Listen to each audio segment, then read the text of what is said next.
di bidang masing-masing. Jadi ada Mas Safir, financial, terus ada Viko dari pakarnya public speaking, MC terkenal di Makassar.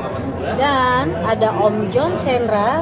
John ini adalah pemilik dari Coffee O'Clock dan juga Kopi Ujung yang udah terkenal banget di Makassar, barista internasional. Cek. Coba kamu dengar. Safir Senduk, seorang pakar finansial. Senduk. Something great, that's my way. Every single Kegiatannya Mas Safir nih, jadi kan kayak saya ini taunya beliau adalah pakar Iya. keuangan. Iya, oke. Itu sebenarnya apa sih pakar manajemen keuangan atau? Iya. Jadi gini, jadi di Indonesia itu ada namanya industri perencanaan keuangan. Apa industri perencanaan keuangan? Jadi industri perencanaan keuangan adalah industri di mana orang belajar tentang bagaimana mengelola keuangannya. Itu namanya perencanaan keuangan. Dan itu sifatnya masuk ke konsultasi. Nah, di seluruh dunia yang namanya konsultasi itu contohnya apa? Psikologi itu konsultasi. Ya, kemudian jasa-jasa PR itu konsultasi. Nah, dimanapun di seluruh dunia, jasa konsultasi itu juga pekerjaan seorang konsultan itu cuma ada 3, dimanapun di seluruh dunia. Apa aja? Jadi yang pertama itu adalah melayani klien, ya, dia ketemu sama klien, dia one on one gitu ya. Yang kedua itu adalah ngisi di media massa, entah di koran, di majalah, di TV dan lain sebagainya, di radio dan lain sebagainya, tapi rutin ngisi di media massa. Kemudian ketiga seminar pelatihan. Nah, orang profesi konsultan dimanapun biasanya kerjaannya 3 itu aja, Oh, gitu. Nah, saya dulu 3-3-nya. iya. Lama-lama berjalannya waktu, klien udah nggak lagi. Klien udah nggak lagi. Jadi yang personal gitu. Udah nggak lagi karena dia nggak. ngabisin waktu cukup panjang, ya. Karena kan persesi ya. Iya, persesi itu cukup panjang. Dan sekarang fokusnya hanya ngisi di media massa sama seminar pelatihan.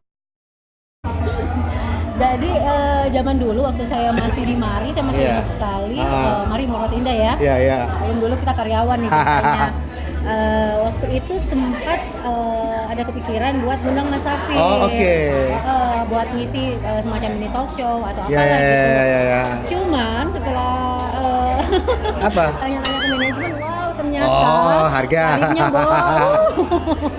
bisa lah sampai Iya, sudah ada iya. nolnya di belakang gitu. Banyak gitu. Iya. Apakah memang semahal itu seorang konsultan?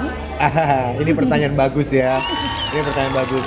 Jadi gini, di Indonesia di Indonesia itu jasanya sudah jadi industri sendiri.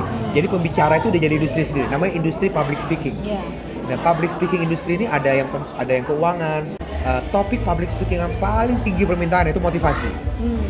Motivasi. Jadi kalau kita pernah dengar kayak James Gui, Iya. Mario Teguh itu motivasi. Nah, nomor 2 itu topik sales. Jadi banyak sekali pembicara topik sales.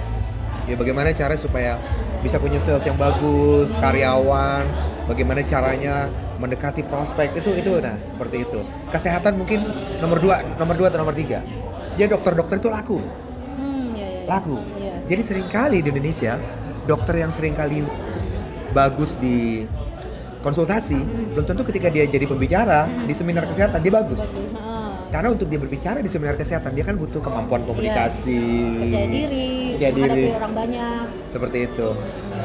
Kemudian jadi keuangan ini mungkin masih peminatnya mungkin masih nomor 4 atau nomor 5 lah. Belum lagi ada topik psikologi itu lebih laku lagi dari keuangan. Iya, betul. Jadi nomor 5 atau nomor 6 keuangan lah gitu. Pertanyaannya apakah harga tinggi? Masih ada yang jauh lebih tinggi. Wow. Motivator. Pembicara motivasi karena mereka permintaannya cukup tinggi. Iya. Itu bisa luar biasa. Luar biasa itu. Jadi macam James Gui, Mario Teguh. Yes, saya tahu semua harganya, saya tahu. Udah tajir melintir. Jadi kita apa lagi nih? Kita bahas tentang terus gini, dari sifatnya Mas Safir, kalau setahu saya kan, kayak di kantor saya kemarin itu orang-orang di bagian finance itu orangnya kaku, Yes. terus juga sukanya di belakang meja. Iya, betul, iya, kayak gitu. betul. Nah kalau dengan Mas Safir nih beda nih. Iya. Jadinya kayaknya orangnya orang merah. Orang merah. Apa Kayak itu orang saya, merah? orang merah itu dia cirinya sanguin. Jadi Sanguin, oke. dia suka yang keramaian, Iya. suka jadi pusat perhatian. Yes. kayak gitu kan. Jadi gini, sebenarnya gini, saya selalu bilang bahwa bagaimana orang mengelola keuangannya itu tergantung dari karakter dia. Nah, karakter itu ada di otak. Nah, otak itu ada otak kiri, ada otak kanan. Jadi kalau orang otak kiri itu orang yang mereka tuh biasanya logiknya kuat. Suka suka berpikir ya, dan orangnya karena logiknya sangat kuat, dia biasanya hobinya ngitung. Apapun dia hitung. Perhitungan dong. Perhitungan. Baper. Ya. Banyak perhitungan. Lawannya dia adalah orang yang dominan otak kanan. Apa itu dominan otak kanan? Jadi dia instingnya lebih kuat. Dia nggak suka ngitung, instingnya lebih kuat. Jadi art, communication. Jadi memang ada yang harus menggunakan otak kanan, ada yang harus menggunakan otak kiri. Dan kita harus tahu kapan pakai kanan, kapan pakai kiri. Jadi Mas Safir kalau kerja ya pasti otak kiri. Pakai otak kiri, tapi saya ngerti otak kanan. Jadi saya kalau komunikasi sama orang pakai otak kanan. Ketemu orang usahakan pakai baju yang cerah, jadi orang lihat saya juga seneng. Betul, ya? Ini jangan remehkan loh, ada pakai baju apa itu jangan diremehkan itu. Orang senang apa enggak tuh, apalagi kalau ada tipe-tipe orang yang jarang senyum. Dia nggak merasa lagi marah enggak, tapi dia karena dia saking serius dia jarang senyum. Tapi itu diperparah dengan kadang baju dia warna gelap. Jadi suram. Suram dua-duanya. Saya pakai hitam tapi nggak suram Nggak suram. Lebih bagus lagi kalau kamu orangnya sering senyum, bajumu juga cerah. Oh, lebih mantap lagi itu. Mantap lagi. Ini sebenarnya menutupi suatu kelebihan. Oke. Kelebihan berat badan. Kalau itu ngerti, itu Makanya ngerti. pakai hitam. Itu ngerti itu. Nah ini kan dari tadi kita ngobrolin kerjaan melulu. Iya. Mas Safir nih kemana-mana kerja aja melulu ya. Emang enak gitu traveling ke satu tempat, Iya. ke satu kota, tapi hanya ngisi seminar, Iya. terus jadi konsultan. Oke. Itu enak ya? Aduh, kalau ngomong enak ya enak jalan-jalannya ya. Enak jalan-jalannya. Ya. Saya paling suka tuh wisata sebenarnya wisata kuliner. Oh. Jadi kalau pergi kemana gitu selalu sempatkan diri makan makanan lokal, minuman lokalnya seperti apa gitu ya. Kalau masalah jalan-jalan ke tempat wisata oke lah gitu. Tapi kadang-kadang kalau kita mau jalan-jalan ke tempat wisata seringkali dia di luar kota tempat seminar. Iya. Jadi butuh habis waktu Jauh banyak. ya. Jadi lebih banyak wisata kuliner. Nah, selain itu hobinya saya apa nih? dari dulu saya juga punya hobi itu main game. Main game Ya. Nah, cuma di Indonesia gini, orang kalau dibilang main game tuh taunya game yang di sini. Iya, di gadget. Di gadget. Padahal enggak, saya hobinya main game itu di atas meja. Kayak dulu mungkin kita pernah dengar istilahnya monopoli, Iya. ludo, ular tangga, halma ya, catur. Tapi itu kan zaman-zaman ini, Kartu. zaman SD saya. Iya, katanya. ya, tapi secara contoh itu game kurang lebih seperti itu. Setiap kali keluar kota, saya bawa aja gamenya kayak gini-gini. Oh, ini ya.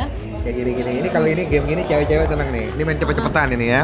Jadi Terus- bentuknya kayak kue-kue gitu. Iya, atau kayak gini-gini. Ini game-game yang kalau kita main monopoli, Iya. mungkin 1 jam baru selesai, 1,5 jam. Belum lagi ngumpulnya dong. Belum lagi ngumpulnya. Kalau ini paling cuma 10 menit, 15 menit. Jadi game yang bisa dimainkan dengan cepat. Iya, lebih simpel ya. Lebih simpel. Nah, jadi game-game ini semua bisa dimainkan di atas meja dan pastinya butuh teman. Dan berarti untuk butuh teman. interaksi. Betul, minimal berdua. Oh, minimal Kan berdua. sering kali begini nih, kalau misalnya kita datang ke kafe-kafe seperti ini ya. Misalnya anak muda, dia pacaran gitu ya. Bilangnya sih pacaran, tapi pas duduk bareng pegangnya HP masing-masing.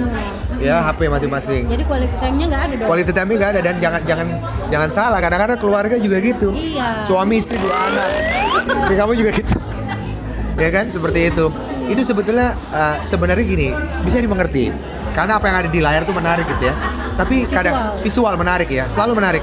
Tapi kadang-kadang harus dibikin aturan. Aturannya adalah kalau kita lagi ngumpul, handphone ditaruh. Misalnya seperti itu. Atau begini. Tapi kan mau IG story. Nah.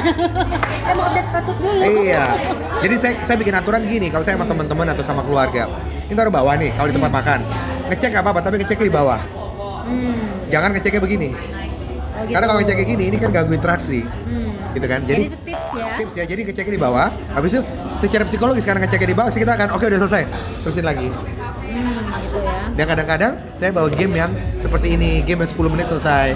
Jadi sambil pesan makan, tunggu makanan, 10 menit ketawa. Oke, habis itu makan, main game dulu.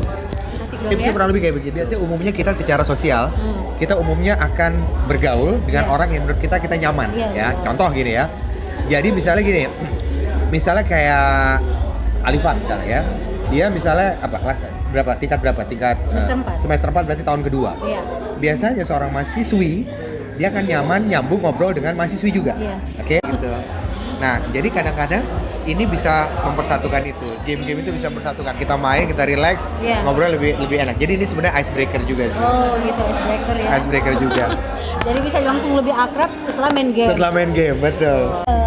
Kerjanya Mas Safir kalau kemana-mana, nggak cuman ngisi Seminar, atau ngisi konsultasi, tapi betul. juga bawa game bisa main juga. Bisa main, saya main sama relasi yang ada di kota itu. Oh iya, benar. Di Jakarta ada kafe yang ini Di tempat saya di daerah Tangerang, Gading daerah Serpong, Tangerang. Gading Serpong namanya, Gading Serpong.